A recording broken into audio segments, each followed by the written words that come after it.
Irmandade, paz de Deus. O irmão Francisco.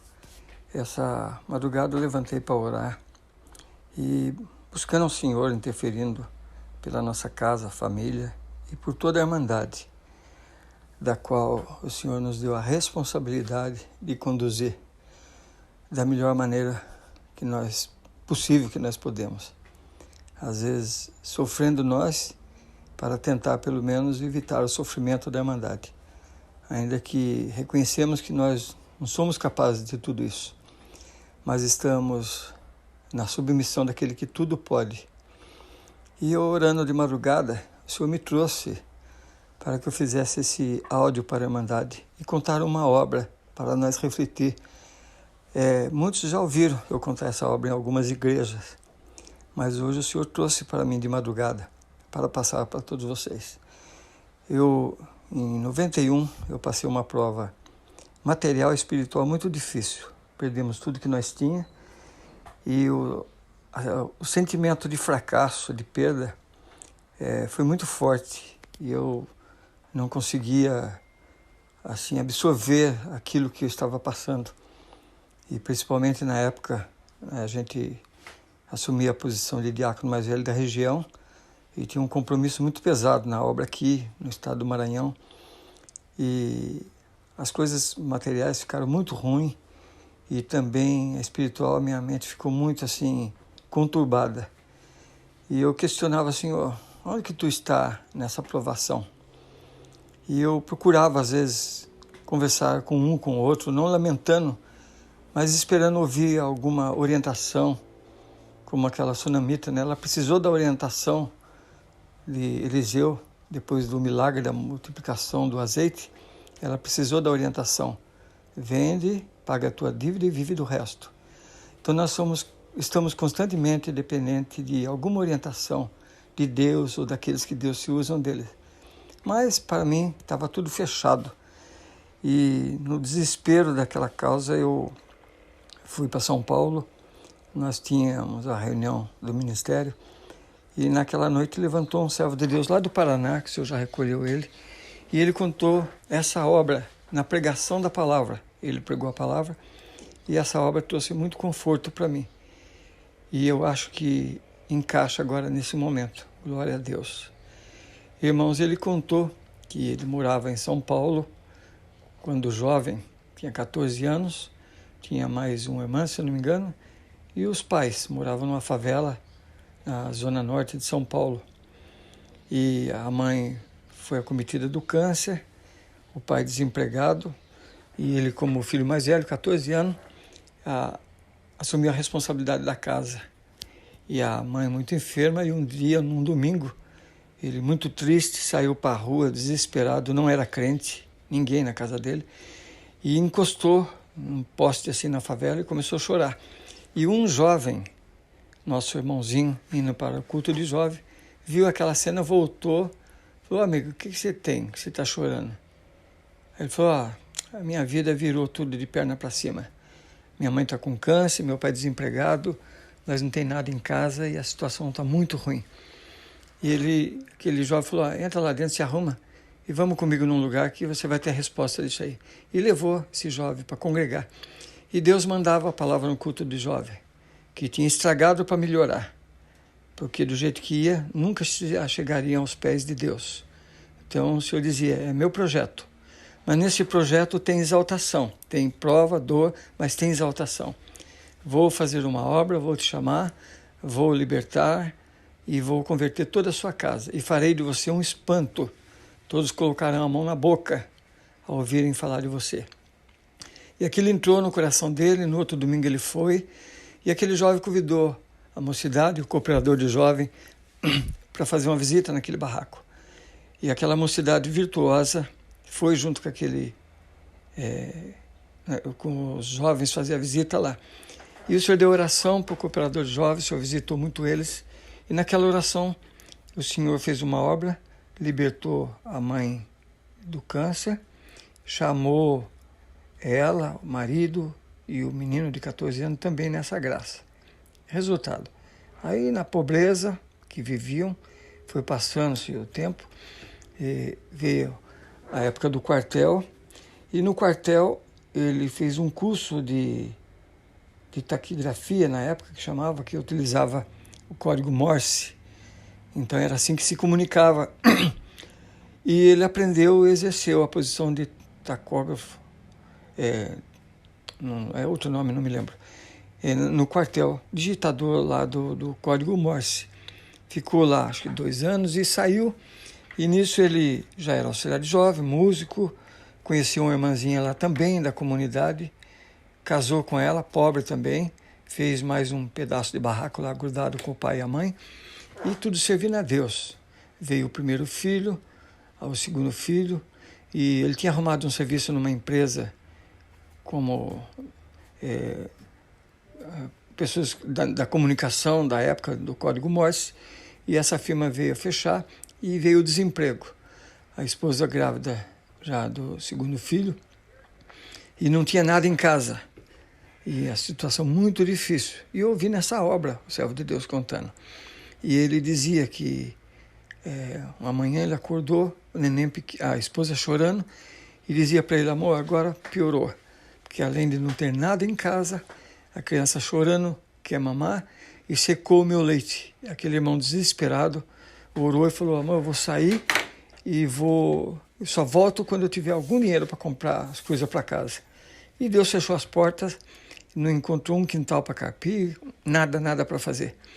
E no desespero daquela situação, ele caminhando, saiu da Zona Norte, foi caminhando, ele foi parar lá na Praça da Sé e pensou em pedir um dinheiro emprestado do diácono, que tinha uma loja ali na 25 de março, mas não teve coragem. E eram 3 horas da tarde, ele com fome, em jejum, e estava sentado no banco da praça e dizia: Senhor, e a palavra que tu mandou na minha mocidade, que tu faria de mim um espanto, que todos colocariam a mão na boca de ver a obra. É essa obra, Senhor, que tu vai fazer com nós, matar nós de fome nessa situação. E o inimigo aproveitava e dizia: onde está o cumprimento da palavra? Santo é o Senhor. E ali ele, naquela angústia, sem saber o que fazia da vida, lembrando da casa dele, ele sentado no banco do jardim, ele viu no outro banco um jornal. Ele foi lá, pegou aquele jornal, começou a desfolhar, e na folha do desemprego, de classificado, tinha lá um pedido de emprego da Central de Ferro Central do Brasil. Precisamos de taquigrafistas, pessoas que trabalham com código Morse, com experiência de pelo menos 3 anos e tal. Ele olhou: meu Deus, isso é para mim. Entrou uma alegria no coração dele, viu o endereço, cortou aquele anúncio e perguntou para um taxista onde ficava aquele endereço. O cara explicou e ele foi a pé até lá. E quando chegou lá o prédio da Central do Brasil, ele falou para a recepcionista: olha, eu tenho esse anúncio, eu acho que eu preencho os requisitos desse pedido aqui. Ela falou, olhou e falou: meu amigo, só que esse jornal é velho, faz 15 dias que encerrou, e não tem mais, e acabou. Aí ele entrou em angústia, foi uma alegria falsa para ele, mas quando ele ia saindo, a moça falou: volta aqui, é interessante. Chamou alguém lá do RH, e aquela moça veio e disse: olha, eu fui escolhida para selecionar 40 pessoas, a vaga é para um só, mas para escolher dos 40 o melhor.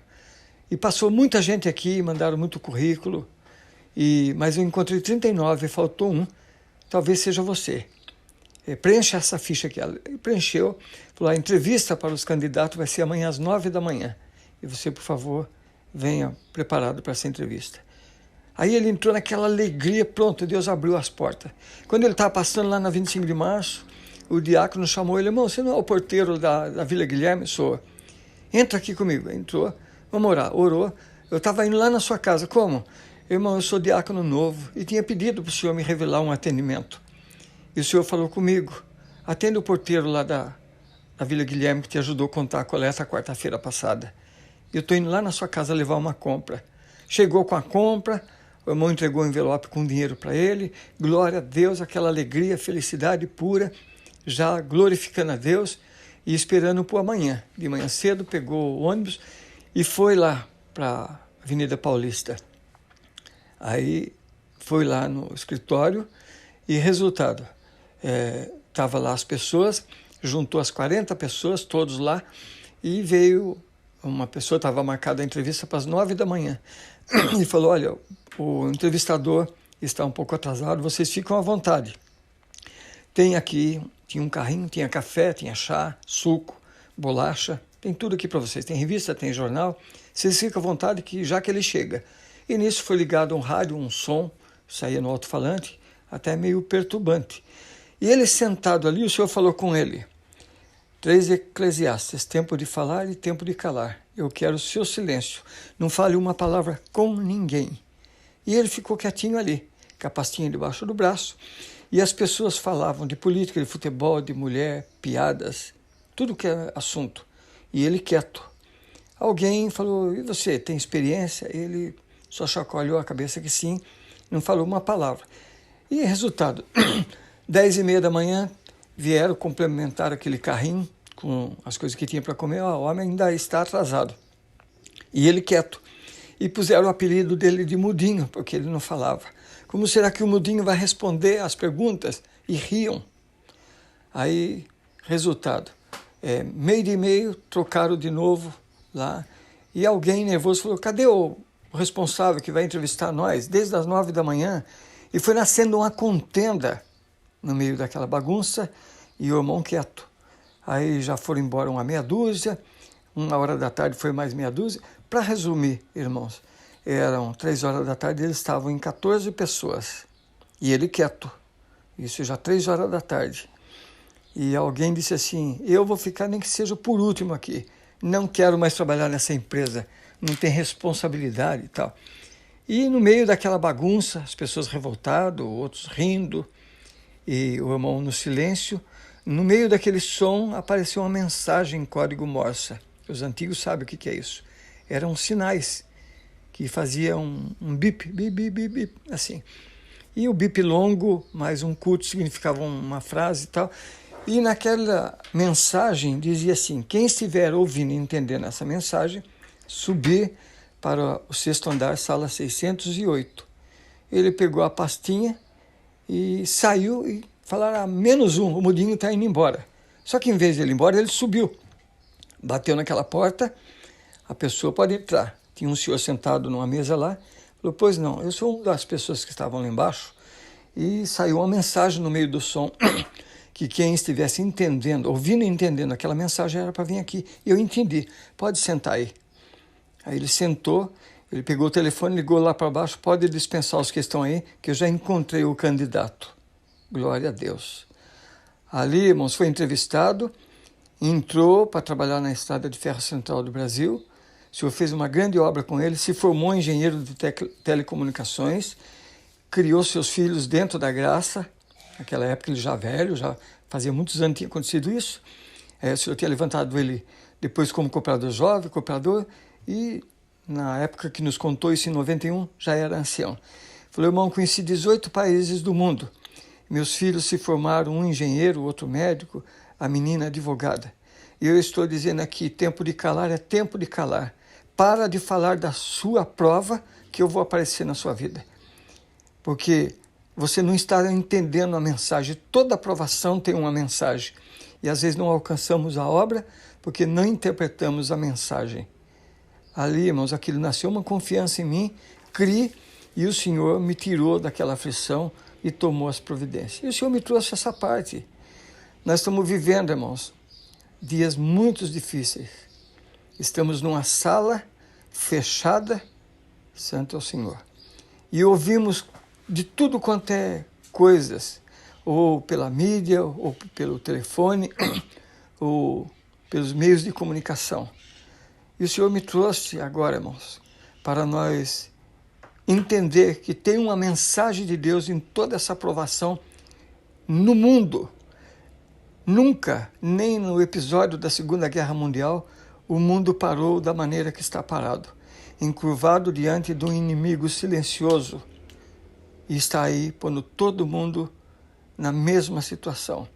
E o Senhor me trouxe isso, irmão, para nós nos calarmos, falar das coisas boas, lembrar das palavras, das promessas, das obras, e crer que Deus está no comando de tudo isso daí.